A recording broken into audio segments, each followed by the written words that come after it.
Hi friends, இன்றைக்கி வியாழக்கிழமை மத்தியானம் நம்ம வீட்டில் என்னென்ன சமைச்சோன்றதை பார்த்துடலாமா.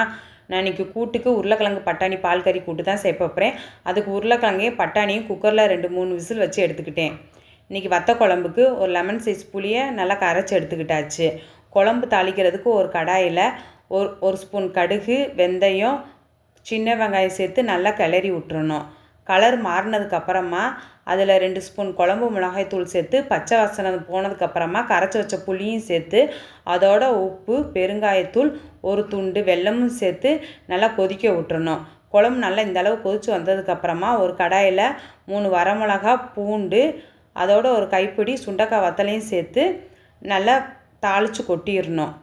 குழம்புக்கு தேங்காய் அரைச்சி ஊற்றுறதுக்கு ஒரு சில தேங்காவையும் நல்லா பேஸ்ட்டாக அரைச்சி ஊற்றிட்டேன். அவ்வளோதான் வத்த குழம்பு ரெடி.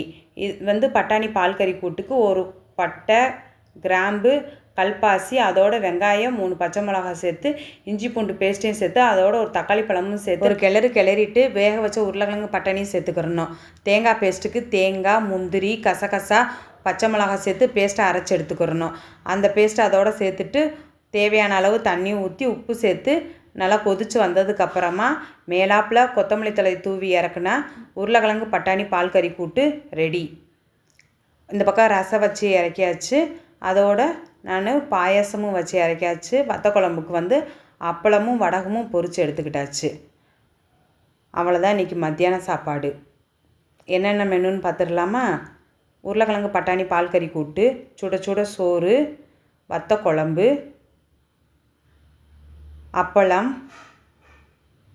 பாயாசம், வடகம், ரசம். அவ்வளோங்க மத்தியானம் சாப்பாடு. வாங்க சாப்பிட்லாம்.